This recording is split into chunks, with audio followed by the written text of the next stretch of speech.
सबसे पहले देखो, आज हम डिस्कस करेंगे एम्स और ऑब्जेक्ट्स ऑफ टेक्सोनोमी की क्या एम्स हैं, हम क्यों यूज़ कर रहे हैं। जैसे कि अगर एग्जांपल के लिए, जब तक हमारा कोई भी एम डिसाइड नहीं होता कि हमें डॉक्टर बनना है या फिर हमें इंजीनियर बनना है, तो हम क्या करते हैं कि उस पाथवे के लिए डिटरमाइन नहीं होते। डिटरमाइन का मतलब हम मतलब कि क्या होता है कि हमारा अगर कोई एम होगा तो हम क्या करेंगे, उसके लिए क्या करेंगे, डिफरेंट डिफरेंट अचीवमेंट करेंगे, गोल्स तैयार करेंगे अपने, और वो क्या करेगी, हमें अपने एम तक ले जाएगी। ठीक है, ऐसे क्या होता है कि टेक्सोनोमी के भी कुछ एम्स होते हैं कि हम इसको यूज़ करेंगे तो हमें क्लासिफिकेशन का पता चलेगा, हमें नेचुरल टाइप के, जैसे कि अगर हम क्लासिफिकेशन की भी बात करते हैं तो क्लासिफिकेशन में भी 3 टाइप्स होते हैं, जैसे नेचुरल क्लासिफिकेशन, फाइलोजेनेटिक और फिनेटिक। ठीक है, नेचुरल की बात करें तो जो ओरिजिनल फॉर्म में रिप्रेजेंट कर रही है। ठीक है, ओरिजिनल का मतलब क्या होता है कि किसी फैमिली के अंदर कुछ करेक्टर्स है, किसी फैमिली के अंदर कुछ करेक्टर है, तो वो करेक्टर क्या होता है, जैसे हर एक फैमिली के कुछ स्पेशल करेक्टर होते हैं और कुछ क्या होते हैं, कुछ डिग्नोस्टिक करेक्टर होते हैं जो ओरिजिनल फॉर्म में रिप्रेजेंट करते हैं। ठीक है, तो ये कैरेक्टर क्या होते हैं कि ये क्या करते हैं कि नेचुरल क्लासिफिकेशन को बताते हैं। लेकिन अगर हम बात करें फिनेटिक क्लासिफिकेशन की,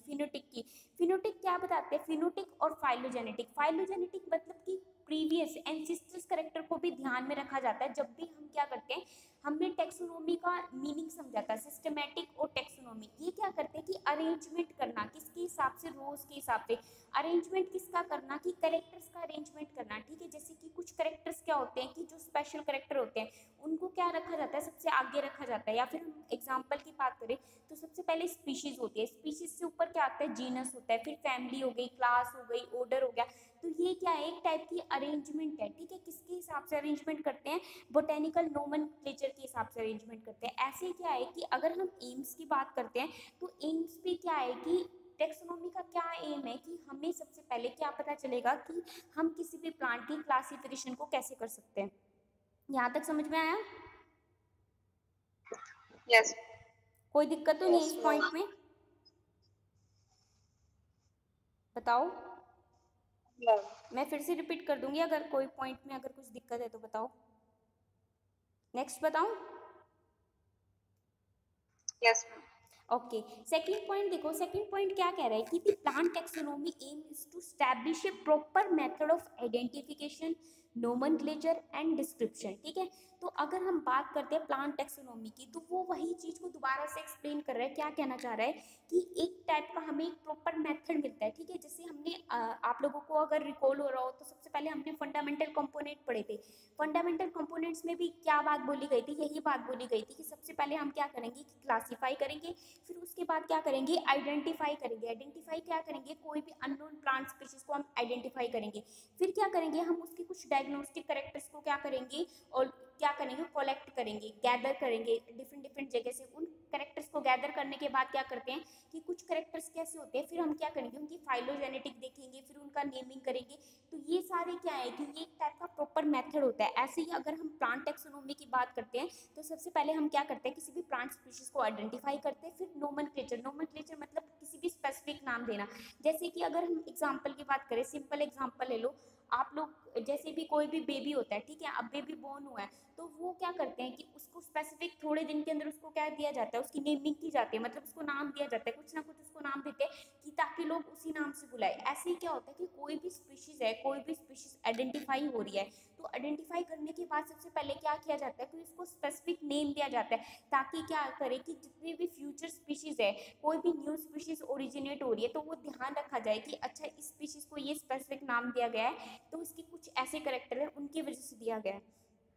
ऐसे ही क्या होता है कि सबसे पहले हम क्या करते हैं कि प्लांट टेक्सोनोमी में आइडेंटिफिकेशन करते हैं, नोमेनक्लेचर देते हैं, उसके बाद क्या करते हैं, डिस्क्रिप्शन देते हैं। डिस्क्रिप्शन का मतलब क्या है कि simple diagnostic character. Diagnostic character मतलब ऐसे करेक्टर्स जो कि क्या करते हैं, प्लांट को आइडेंटिफाई करने में हेल्प कर रहे हैं। ठीक है, जैसे कि एग्जाम्पल के लिए आप लोग लगा लो कि कोई भी करेक्टर, जैसे ब्रेसिका फैमिली है, ठीक है, ब्रेसिका फैमिली की क्या आएंगे, क्या होंगे डायग्नोस्टिक करेक्टर कि इनके पास सल्फर कंटेंट प्रेजेंट होती है, पंजेंट स्मेल होती है, एक्टिनोमॉर्फिक टाइप की सिमेट्री होती है, डायडाइनमस कंडीशन होती है, स्टेमन की कंडीशन ऐसी है। तो ये क्या क्या है, ये सारे क्या है कि डायग्नोस्टिक करेक्टर हैं जो कि क्या कर रहे हैं कि दूसरी फैमिली के मेंबर से एक फैमिली को क्या कर रहे हैं कि आइडेंटिफाई कर रहे हैं। आप लोग ये करेक्टर देखोगे, आप स्पेसिफिक क्या बोलोगे कि हाँ ये ब्रेसिका फैमिली का करेक्टर है या फिर ब्रेसिका फैमिली के फीचर्स है ये। तो ये क्या है कि डायग्नोस्टिक करना, कि कुछ स्पेशल फीचर्स देना किसी भी प्लांट को। तो ये सारी चीजें किसमें आती है, प्लांट टेक्सोनोमी में आती है। और इस चीज को अरेंज करना, अरेंजमेंट करना, अरेंजमेंट को हम क्या कहते हैं, सिस्टमेटिक वे में अरेंज करना, ठीक है। सबसे सिंपल से कॉम्प्लेक्स चीज तक लेके जाना, तो वो क्या हो जाएगा, सिस्टमेटिक हो जाएगा। अब हम बात करते हैं कि सबसे पहले कैसे करते हैं, प्रॉपर आइडेंटिफाई भी करते हैं, ठीक है। तो सबसे पहले हमने क्या करा, कोई भी अननोन प्लांट स्पीशीज है, अननोन प्लांट स्पीशीज को हमने क्या कर लिया, आइडेंटिफाई कर लिया। एग्जांपल के लिए कुछ भी लगा सकते हो आप लोग, सीड हो गया, कोई भी स्टैम्प हो गई। तो हमने क्या लिया, कोई भी अननोन प्लांट स्पीशीज है उसको सबसे पहले हम क्या करेंगे, किसी भी जगह से, किसी भी लोकेलिटी से हमने उसको कलेक्ट किया है, तो हम क्या करेंगे, सबसे पहले इसको आइडेंटिफाई करेंगे कि ये हमारी प्लांट की स्पीशीज है, ठीक है। अब आप लोगों ने जैसे मैं आपको सिंपल वे में एक एग्जांपल बताती हूँ। आप कोई भी एक स्टूडेंट है, ठीक है, उसने है ना कोई भी प्लांट स्पीशीज है, लगा लो आपको एक फ्लावर मिला है, ठीक है। आपने वो फ्लावर कहाँ से कलेक्ट किया है, कि कॉलेज से कलेक्ट किया है, ठीक है। आपने क्या किया, उसको कलेक्ट कर लिया। अब आप क्या करोगे, जैसे कि फर्दर पर्पस क्या होता है कि आप लोग क्या करोगे, अब उसको नोमेनक्लेचर दोगे। अगर वो कुछ यूनिक है, मतलब कि कोई भी ऐसी स्पीशीज नहीं है, यहाँ पे ऐसी कोई स्पीशीज नहीं है, वो बिल्कुल सबसे अलग है, तो आप क्या करोगे, अब उसकी नेमिंग दोगे। नेमिंग का मतलब क्या दोगे, उसको स्पेसिफिक नाम दोगे। जैसे आप क्या करोगे, उनके करेक्टर के बेसिस पे उसको नाम दोगे। जैसे आपको लगा कि अच्छा इसके अंदर फ्लावर ऐसी है, पेटल्स ऐसी है, स्टैम्प ऐसी है, रूट ऐसी है, तो आप क्या करोगे, उसको सबसे पहले नेमिंग दोगे, प्रॉपर आइडेंटिफाई करोगे, फिर क्या करोगे, उसको नेमिंग दोगे। अगर आपको नहीं पता स्पीशीज का नाम, तो क्या करा जाता है कि फर्दर उसको एज ए किसके लिए किया जाता है, उसको क्या करते हैं कि उसको हर्बेरियम के अंदर क्या किया जाता है, उस स्पीसीज को कलेक्ट किया जाता है। क्यों कलेक्ट किया जाता है, कि फर्दर फ्यूचर के अंदर कोई भी ऐसी रिसर्च हुई जिसके अंदर हम उस स्पीसीज को क्या कर सके, आइडेंटिफाई कर सके, तो क्या किया जाता है, उसको हर्बेरियम के अंदर कलेक्ट किया जाता है, ठीक है। एंड की फॉर आइडेंटिफिकेशन, की फॉर आइडेंटिफिकेशन एक अलग टॉपिक है। इसमें हम क्या करते हैं कि डिफरेंट डिफरेंट मेथड्स को यूज करते हैं, जो कि क्या करता है, हेल्प करता है आइडेंटिफाई करने में प्लांट की स्पीशीज को। सबसे पहला अगर हम एम की बात करते हैं, तो सबसे पहला एम क्या है कि क्लासीफाई करना। क्लासीफाई मतलब क्लासिफिकेशन देना। क्लासिफिकेशन कैसे देंगे हम, सबसे पहले जो सिमिलर टाइप के स्पीशीज होंगे वो एक सिंगल जीनस के अंदर आएगी। सिमिलर टाइप के जीनस होंगे वो किसके अंदर आएंगे, बताओ भाई। सिमिलर टाइप के जीनस को किसके अंदर, एक सिमिलर टाइप के जीनस को किसके अंदर रखा जाता है, बताओ भाई फटाफट। फैमिली। किसके अंदर रखा जाएगा, फैमिली। अच्छा सिमिलर टाइप की फैमिलीज को फिर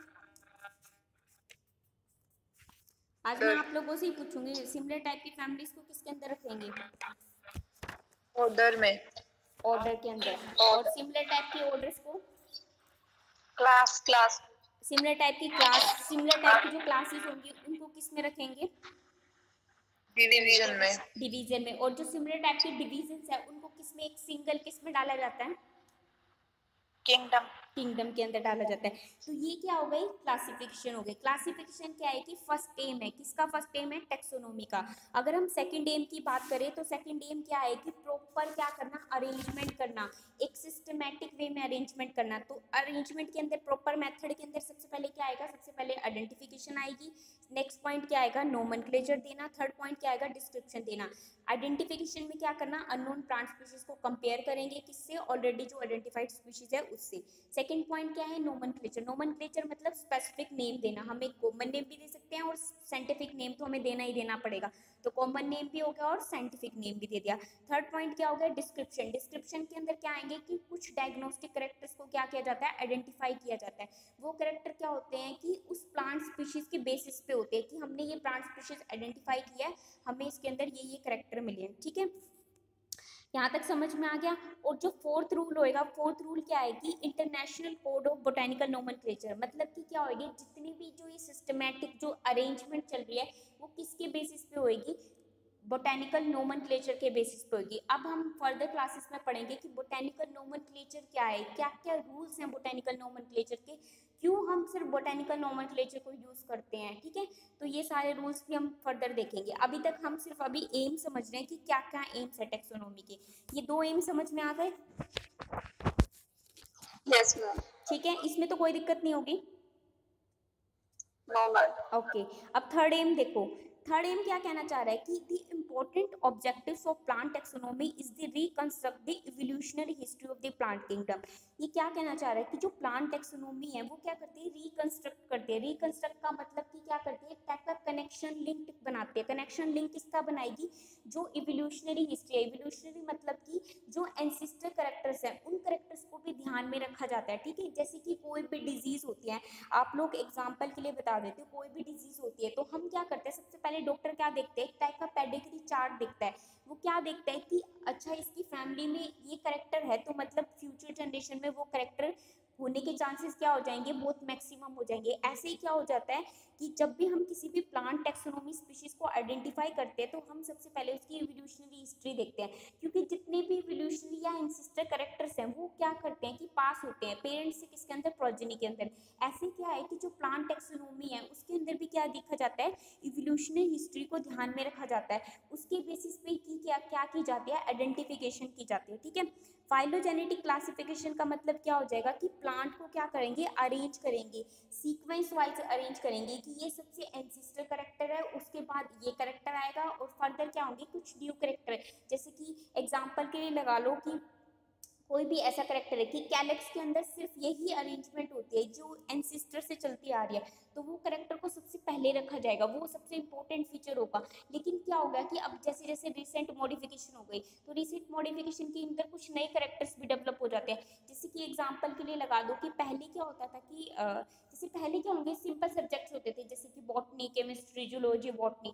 अब क्या हो गए, कुछ नॉन नॉन ऐसे अदर सब्जेक्ट्स भी आ गए, जैसे कि इंटरेस्ट के कोई सब्जेक्ट हो गए, जैसे क्राफ्ट हो गया या फिर कुछ भी और भी डिफरेंट हो गया, जैसे कि कोई भी आर्ट वर्क हो गया। तो ये क्या हो गई कि रिसेंट मॉडिफिकेशंस हुई है, तो उन करेक्टर्स को भी रखा जाएगा और कुछ एंसिस्टर इवोल्यूशनरी करेक्टर्स को भी रखा जाएगा। तो ये क्या करते हैं, जो टेक्सोनोमी होती है उसका एम क्या होता है कि एक टाइप का कनेक्शन लिंक बनाना, एंसिस्टर करेक्टर से भी और रिसेंट करेक्टर से भी, ठीक है। तो ये क्या करते हैं कि सिंपल फॉर्म से कहाँ तक जाती है, एडवांस फॉर्म तक। प्रिमिटिव से किस तक जाएगी, एडवांस फॉर्म तक जाएगी, ठीक है। समझ में आ गए, यस मैम। ठीक है। तीनों एम समझ में आ गए। नेक्स्ट एम की बात करें, फोर्थ क्या एम है बताओ।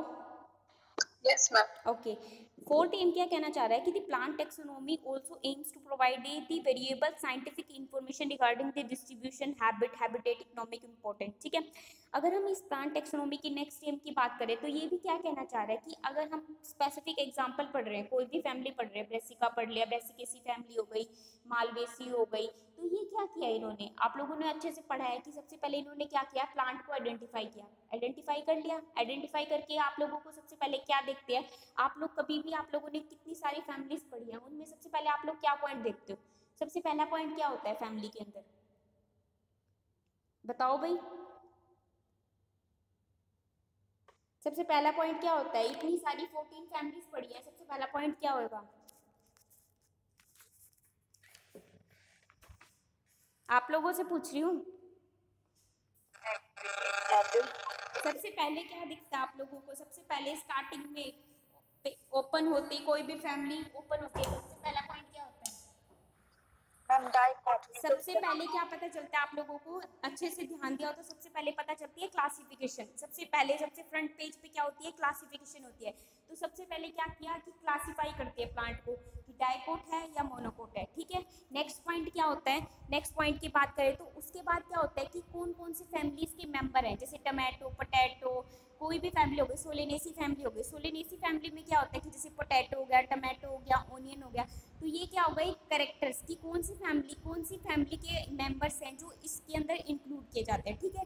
नेक्स्ट पॉइंट क्या होता है, हैबिटेट हो गई, स्टैम हो गई, रूट हो गई, शूट हो गई, फ्लावर के करेक्टर हो गए, कुछ डायग्नोस्टिक करेक्टर। तो ये क्या है, एक मेथड है, क्या करते हैं टेक्सोनोमी हमें क्या बताती है कि कोई भी प्लांट है उसकी हैबिटेट कैसी है, उसकी स्टेम कैसी है, उसकी रूट कैसी है, उसकी लीफ कैसी है, उसकी फ्लावर कैसी है। तो ये सारे क्या है कि हर एक एक पॉइंट को क्या करते हैं, जो प्लांट टेक्सोनोमी है वो क्या करती है, आइडेंटिफाई करती है। तो ये क्या हो गया, इसका फोर्थ एम हो गया, समझ में आया, बताओ। यस। नेक्स्ट पॉइंट बताओ एम्स का,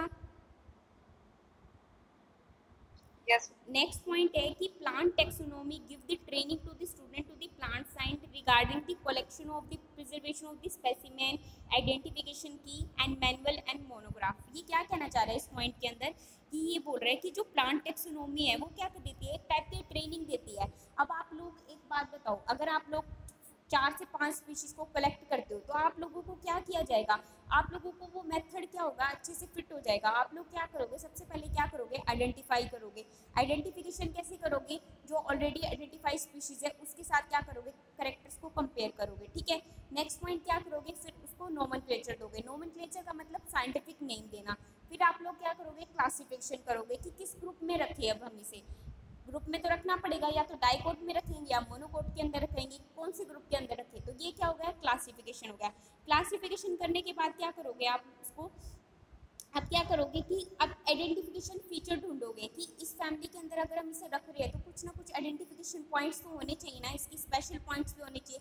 जैसे कि अगर हम एग्जांपल की बात करें तो जैसे U4बेसी फैमिली है, तो U4बेसी फैमिली में क्या होता है कि मिल्क या लैटेक्स सीक्रेट होता है, तो इसलिए क्या होता है इसको यूज़ किया जाता है एज ए पॉलीमर की फॉर्म में भी यूज़ किया जाता है। तो ये क्या होगा, एक डायग्नोस्टिक फीचर होगा। या फिर अगर हम ब्रेसिकेसी फैमिली की बात करें तो ब्रेसिकेसी फैमिली में क्या होता है कि पंजेंट स्मेल प्रेजेंट होती है, सल्फर कंटेंट प्रेजेंट होता है। मालवेसी फैमिली की बात करें तो एपिकैलिक्स प्रेजेंट होती है।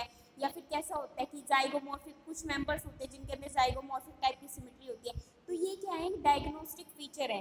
तो हम भी क्या करेंगे, सबसे पहले क्या करता है कि जो ये क्या करता है, जो प्लांट टेक्सोनोमी है वो ट्रेनिंग देता है स्टूडेंट्स को कि सबसे पहले क्या करना, किसी भी प्लांट स्पीशीज को आइडेंटिफाई करना, फिर उसको क्लासीफाई करना, कलेक्ट करना, और अगर फर्दर कल को अगर हम उसको आइडेंटिफाई नहीं कर सकते तो हम क्या करते हैं, उसको फ्यूचर के लिए क्या करते हैं, हर्बेरियम के अंदर क्या करके रख लेते हैं, कलेक्ट करके रख लेते हैं कि फ्यूचर में अगर हम इस स्पीशीज को आइडेंटिफाई कर पाए तो वो क्या करेंगी, हमारी क्या रहेगा, यूजफुल रहेगा, हेल्प रहेगा। हमें बार बार उस मटेरियल को क्या करना नहीं पड़ेगा, कलेक्ट करके लाना नहीं पड़ेगा। हम क्या कर सकते हैं, उसको वहाँ जहाँ पे हमने उसको प्रिजर्व किया है वहाँ से हम क्या करेंगे, उसको कलेक्ट करके उसकी क्या कर सकते हैं, क्लासिफिकेशन कर सकते हैं।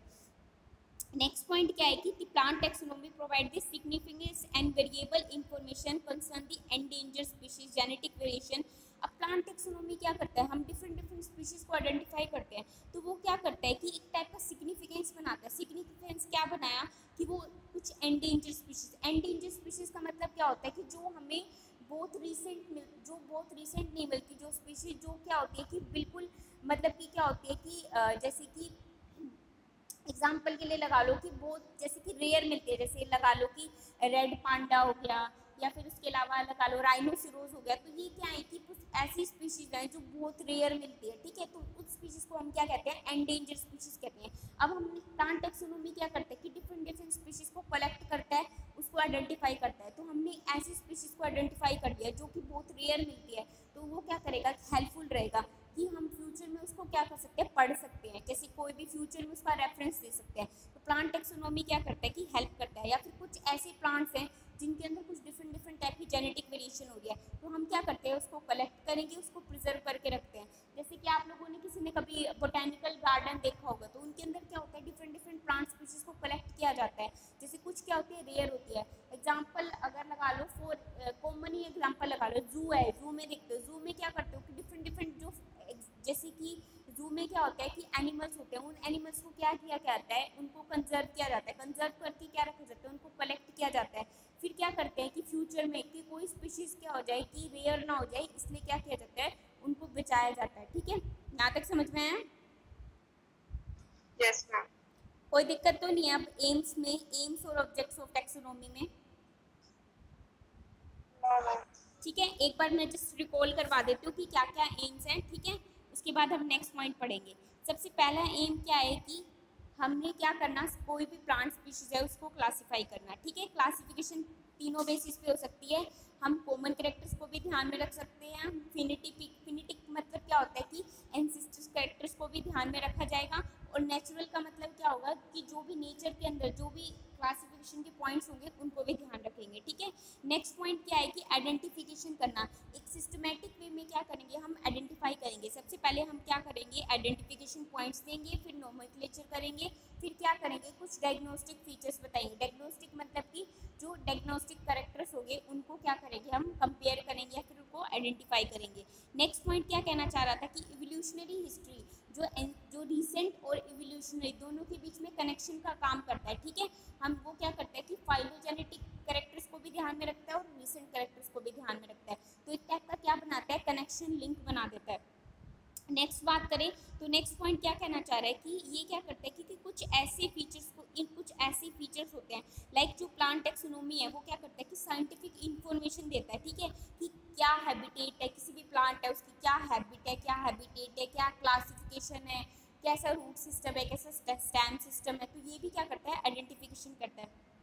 नेक्स्ट ये क्या कहना चाह रहा है, ये क्या करता है, डिफरेंट डिफरेंट इंफॉर्मेशन को गैदर करता है और क्या करता है, हेल्प करता है, किसकी हेल्प करता है, स्टूडेंट्स की हेल्प करता है कि वो क्या करते हैं, डिफरेंट डिफरेंट फील्ड में रिसर्च कर सकते हैं। जैसे कि आप लोगों को कोई फ्लावर है, उसके कैरेक्टर बहुत अच्छे लगे, तो आप लोग क्या कर सकते हो, उस फ्लावर के ऊपर उस फ्लावर के ऊपर क्या कर सकते हो, रिसर्च कर सकते हो, ठीक है। जैसे उसके अंदर कितना अल्कलॉइड कंटेंट प्रेजेंट है, कितने ड्रग पर्पस के लिए वो प्लांट यूज कर सकते हैं, या फिर उसकी क्या क्या स्पेशल प्रॉपर्टीज है, तो ये क्या करता है, हेल्प करता है। नेक्स्ट पॉइंट क्या कहना चाह रहा है एम्स का, कि वो क्या करता है कि कुछ एंडेंजर स्पीशीज हो गए, या फिर कुछ जेनेटिक वेरिएशन हो गया, या फिर इकोलॉजिकल कोई भी वेरिएशंस हो गए, तो उन वेरिएशंस को भी ध्यान में रखता है और वो क्या करता है, हेल्प करता है कि फ्यूचर में अगर कोई भी स्पीशीज एंडेंजर हो जाती है, कोई भी स्पीशीज रेयर हो जाती है, तो प्लांट क्या कर सकते हैं, हम उसको क्या कर सकते हैं, प्रिजर्व करके रख सकते हैं और फ्यूचर के लिए क्या कर सकते हैं, यूज कर सकते हैं। समझ में आ गए एम सारे? Yes. कोई दिक्कत तो नहीं है?